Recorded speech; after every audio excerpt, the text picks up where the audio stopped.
you can see his business model is he tries to charge you on your revenue or how valuable the service is how valuable the service to you, but not not based on the cost to providing the service.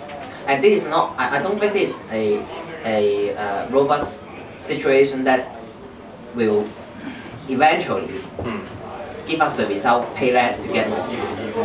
The situation is that I'm not going to talk about a specific service provider, because some service provider do like crappiest price, you pay more and get less. That's not a big corp model. You know, it doesn't make sense.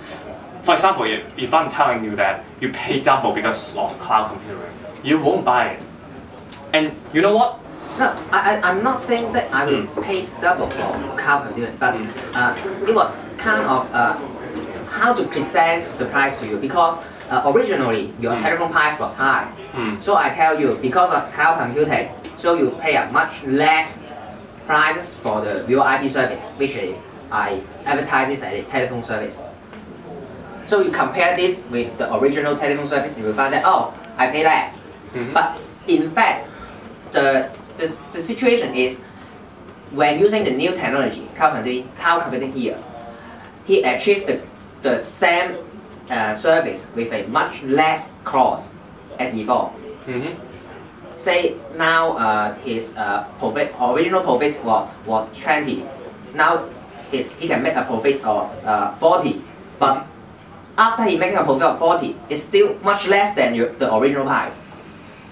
Oh, that means he doesn't lower the price after changing to cheaper technology solutions.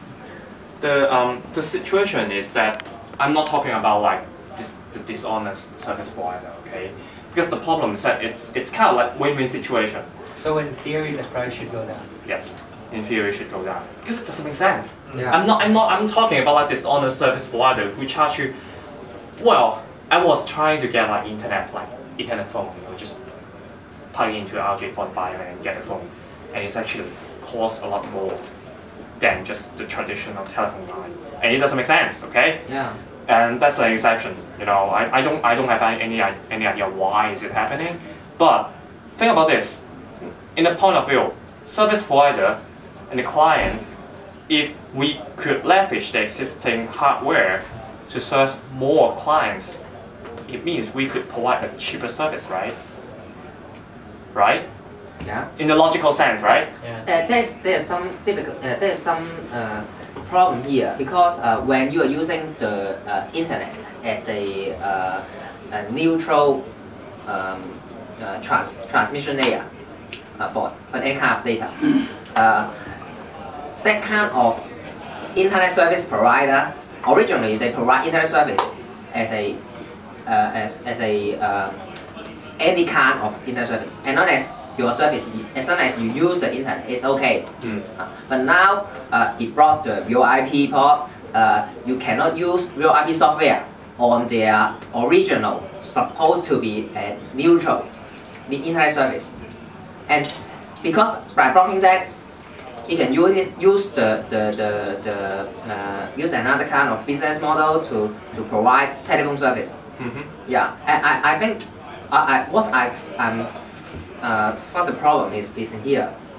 Yeah, I don't know if this is also happened in the other place of the world, but in Hong Kong it's getting more and more serious, the problem here. Yeah, sometimes if you want to say, for example, if you go for some mobile internet connectivity, it will differentiate the cost. It try to if you just want to access it with a web WAP, then it will be kind of cost. If you want to access with generic computer, that will another set of cost. And then with some addition, with some restriction, if you want to use instant messages, it costs you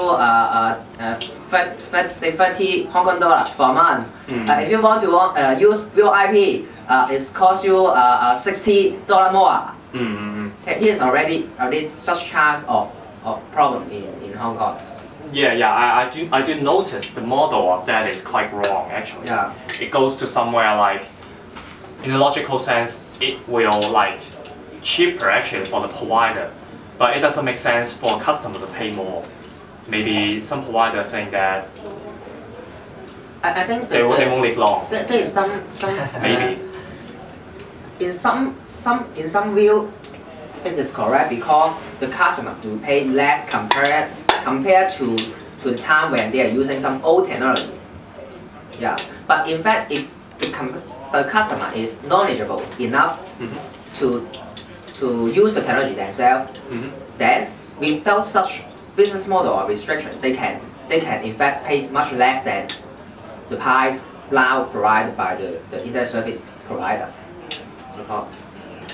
I think in Hong Kong, a lot of service providers go so far that they're trying to squeeze existing concept. You know, for example, as your case, I subscribe a mobile internet service. It should be like free to browse and free to use, you know. Yeah. But they try to squeeze it with like, hey, if you use MSN, you need to pay more, and if you need to use like email, you will need to pay more. Yeah. And it won't work for a long time. Most problematic problem was that the original cost of the internet service was counted by the bandwidth usage. I paid whatever I transferred, how much data size I transferred through or received through the connection. I already paid for that, and I have to pay extra cost for some service or some allowance to use that kind of technology. Yeah, I do notice that. Yeah. But they won't live long actually because the competition is getting like harder and harder. The problem is that the cloud computing not just win-win situation. It's about management.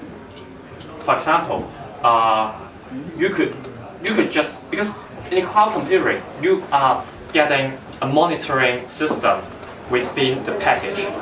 You need to monitor the situation of the server, right? We will help you to manage it. We will help you to